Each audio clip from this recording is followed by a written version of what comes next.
Students, subscribe and press the bell icon to never miss a video from 2IITians। बच्चों, physics के सारे concept video पाने के लिए ज्वाइन बटन पर क्लिक करें या फिर इस नंबर पर कॉल करें।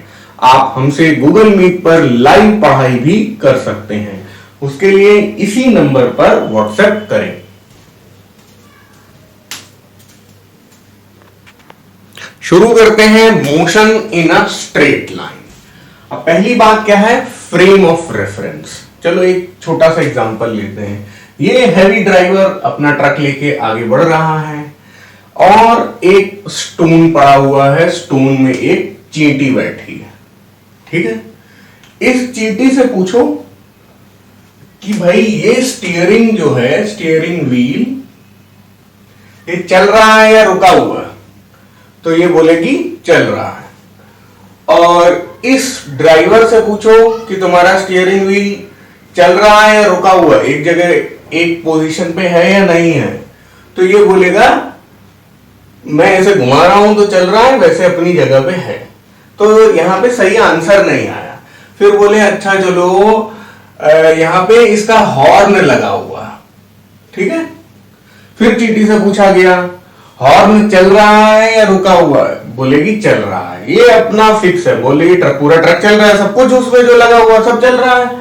और ये बोल रहा है कि स्टीयरिंग व्हील तो लगभग हरदम चल ही रहा है, कभी कभी जब बिल्कुल स्ट्रेट रोड में मैं रहता हूं तो रुक भी जाता है, लेकिन हॉर्न हमेशा ही रुका रहता है क्योंकि रोड आगे खाली है। ठीक है, तो एक अगर मान लीजिए हॉर्न की बात है तो दो अलग अलग मत आ गए, ये बोल रहा है रुका हुआ, ये बोल रही है चल रहा है। तो इसी चीज को हम लोग सॉल्व करते हैं फ्रेम ऑफ रेफरेंस से। Nothing is stationary in the universe. भाई सभी चीजें चल रही है, अर्थ मूव कर रहा है, सन मूव कर रहा है, मून मूव कर रहा है। ये चींटी सोच रही है हम रुके हुए हैं, लेकिन वो तो अर्थ पे बैठी है ना, स्टोन पे बैठी, स्टोन अर्थ पे रखा हुआ है और अर्थ खुद ही घूम रहा है, तो चींटी भी तो चल ही रही है। लेकिन जब पूरे अर्थ को देखते हैं तो उसके सामने ये ट्रक और ये ड्राइवर, ये चींटी, ये पत्थर, ये सब बहुत छोटे हैं और हमारे लिए प्रैक्टिकली अर्थ रुकी जैसी रहती है। तो इसलिए अर्थ को हम लोग स्टेशनरी फ्रेम ऑफ रेफरेंस मान लेते हैं जब तक हम लोग अपनी रोजमर्रा की चीजें कर रहे होते हैं। तो अब बात आती है कि दो तरह के फिर फ्रेम ऑफ रेफरेंस हो गए। कैसे? Accelerated frame of reference, rotating frame of reference, unaccelerated non rotating. चलो समझते हैं। देखिए किसी चीज पे अगर खुद ही फोर्स लग रही है तो वो खुद एक्सेलरेट कर रहा होगा। अरे भाई जो एक्सेलरेट कर रहा है उस पर कोई फोर्स लग रही होगी।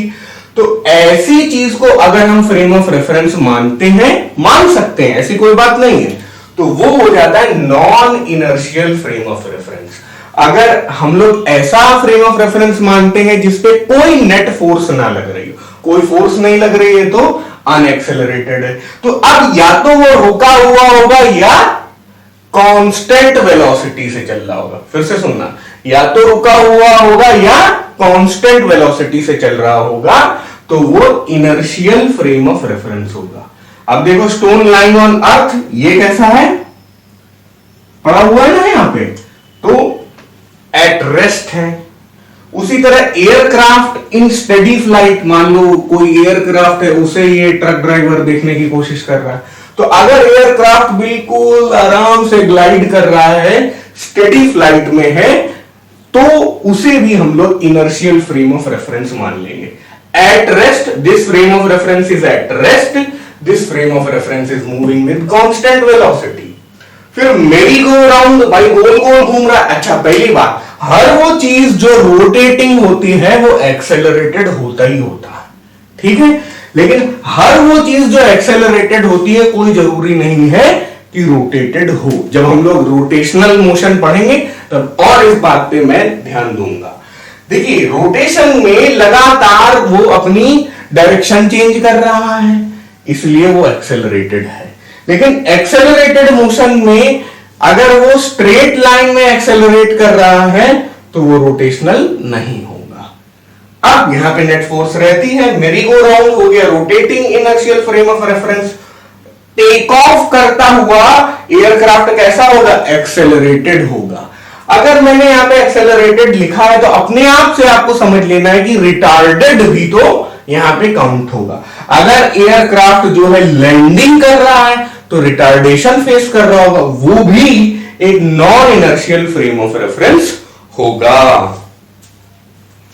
अब दो चीजें आ जाती हैं, क्या क्या, एक तो अब हम लोगों ने यहां पे पोजीशन के हिसाब से फ्रेम ऑफ रेफरेंस लिख लिया, टाइम के हिसाब से भी फ्रेम ऑफ रेफरेंस होता है। जैसे आज 4 जून 2021 है, ऐसी स्थिति में हम क्या मान के चल रहे हैं कि 0 टाइम कब था, t इज इक्वल टू 0 कब था, जब ईसा मसीह थे, जीसस क्राइस्ट थे।